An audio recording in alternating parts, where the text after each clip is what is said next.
ancaman yang membahayakan perekonomian nasional dan atau stabilitas sistem keuangan. Ini dari jelas ini, udah nampak dari nomenklatur judul. Hanya disisipkan saja masalah penanganan pandemi itu. Hanya sisipan. Ini ilmunya Abu Nawas ini.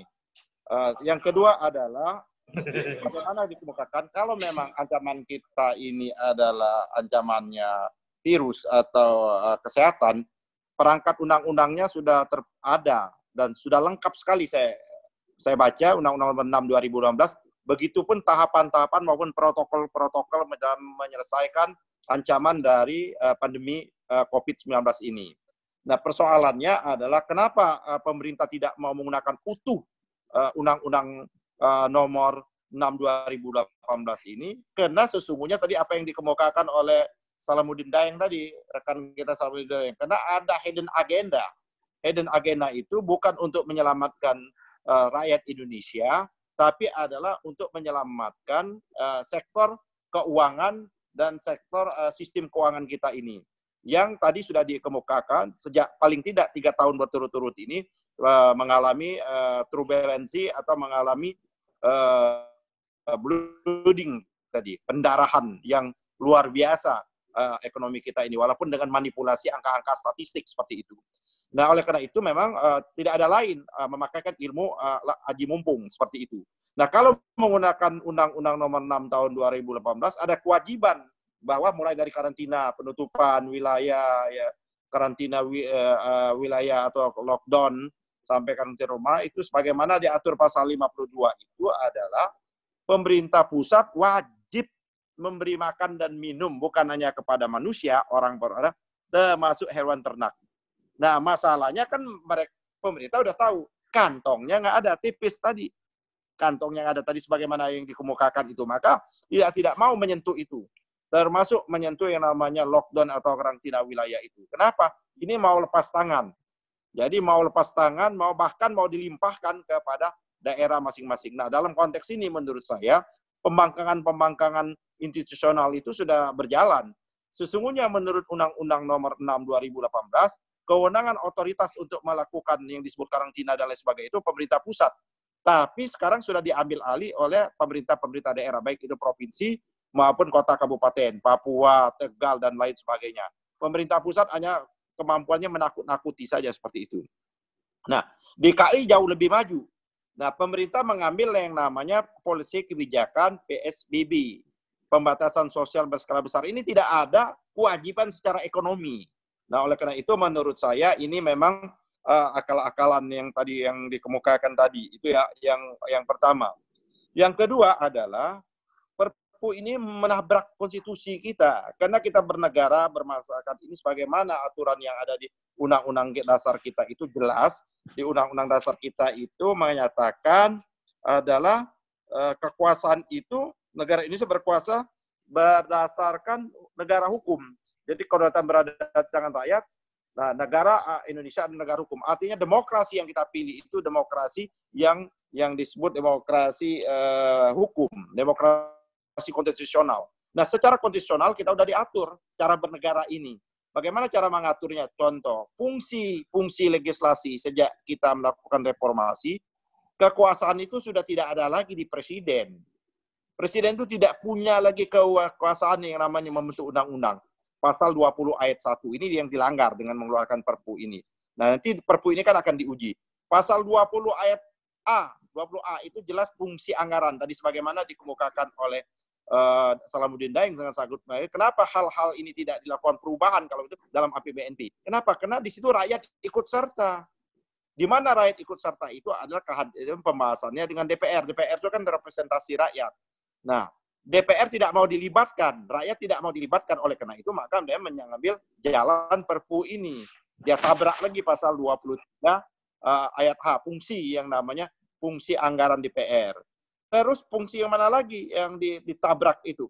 Fungsi keuangan itu ya adalah APBN dan lain sebagainya. Termasuk adalah fungsi 23 huruf E tentang kewenangan BPK. Ini kan diatur mandatnya langsung oleh konstitusi. Bayangkan dalam struktur yang teori Hans Kelsen, Steupen teori itu, ya, dan pendekatan hukum tata negara, tidak bisa, ya kan tidak bisa hukum di bawah itu menabrak hukum norma yang ada di atasnya. Begitu juga dengan undang-undang kita, undang-undang yang namanya Undang-Undang Nomor 12 tahun 2011, tata cara pembentukan peraturan perundang-undangan. Itu ada hierarki yang mengatur seperti itu.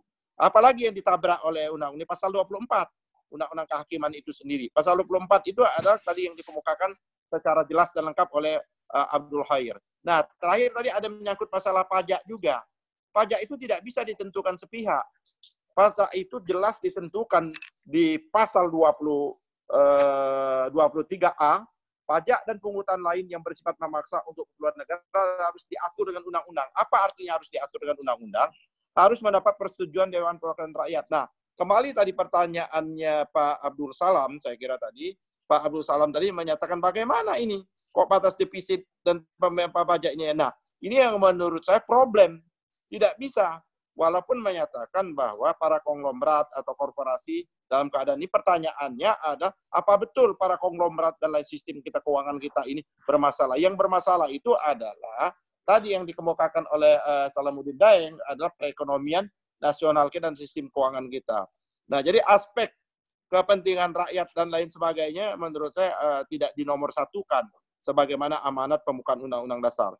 Yang berikutnya adalah batas defisit 3%. Ini sama juga. Kenapa harus ditentukan menurut undang-undang?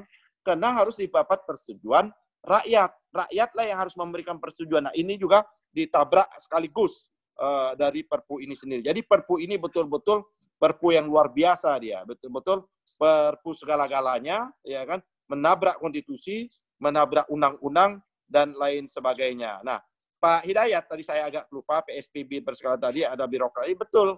Dengan PSBB yang dilakukan sekarang ini sifatnya birokratik. Jadi daerah itu ngelapor dulu, baru direspon. Orang udah mati. Nah, kalau kita memang ada bahaya, itu ambil dulu tindakan. Tindakan penyelamatan diambil, baru setelah itu report atau laporan ke pemerintah pusat dan lain sebagainya. Nah, terus bagaimana caranya untuk membatalkan Perpu ini? Ya kan tadi ada juga yang menyatakan tadi terakhir, ada dua cara membatalkan Perpu ini. Satu melalui judicial review ke MK, kita lagi menyiapkan, insya Allah dalam beberapa hari lagi, nanti Sabtu, Senin, atau Selasa sudah kita akan daftarkan ke MK. Memang MK tidak membuka diri sekarang ini karena COVID, maka melalui online, ya kita sudah buat argumentasi, kita bantah semua baik dalam filosofinya dan lain sebagainya, pendekatan ekonomi dan sebagainya. Yang kedua, DPR itu kan hanya dua, dia menyetujui RUU ini atau menolak RUU ini. Nah, kalau DPR dia menyetujui, berarti DPR ikut mengamputasi kewenangannya yang sebagaimana diatur oleh konstitusi. Nah, ini menyangkut adalah konfigurasi partai politik yang ada di DPR sekarang ini. Ini kan semuanya adalah bagian dari pemerintah ini, kecuali PKS. Cuman kita menyayangkan juga ke PKS. Kok PKS yang punya senjata yang luar biasa, kekuatan yang luar biasa, dia punya anggota parlemen, dia punya hak, mulai dari hak yang paling dasar itu hak bertanya, sampai hak menyatakan pendapat itu tidak digunakan. Bahkan Presiden PKS mengeluarkan yang namanya surat terbuka. Loh, buat apa PKS mengeluarkan surat terbuka? Sama saja surat terbuka itu yang dikeluarkan oleh adik-adik kita, oleh Rahmat Hidayat, M. Hidayat, dan lain sebagainya. Kedudukannya sama. Tidak punya implikasi hukum dan implikasi politik. Beda tak kala PKS menggunakan instrumen parlemen dalam rangka untuk mengawasi ini. Nah, yang terakhir, masalah konfigurasi tadi. Saya setuju juga ini. Ini kita kalau lihat kan isu pandemi ini kan pertama kali kan muncul di Wuhan. Kok dia tidak masuk ke jantung kekuasaannya Cina itu? Beijing itu pusat pemerintahan, itu nggak tersentuh itu, Beijing itu. Shanghai pusat ekonominya nggak tersentuh itu. Nah, kok di Wuhan dan sekarang bisa alokasi. Nah, ini mungkin kalau pendekatan teori konspirasi ini. Siapa nih Pak TB Masa ini, orang politik. Jangan-jangan memang ini adalah geopolitik tadi, geonya semacam itu, perperangan antara obor dengan tadi Anglo-Amerika dan lain sebagainya. Nah, itu tidak dalam kapasitas saya menjawab itu. Biarkan Pak TB Masa. Saya kira itu saja yang dari saya. Pokoknya bahwa ini adalah akal-akalan saja Perpu ini dalam rangka untuk menutupi kebobrokan pemerintah mengelola tata kelola keuangan negara ini. Terima kasih. Ya, itu tadi penjelasan dari Bang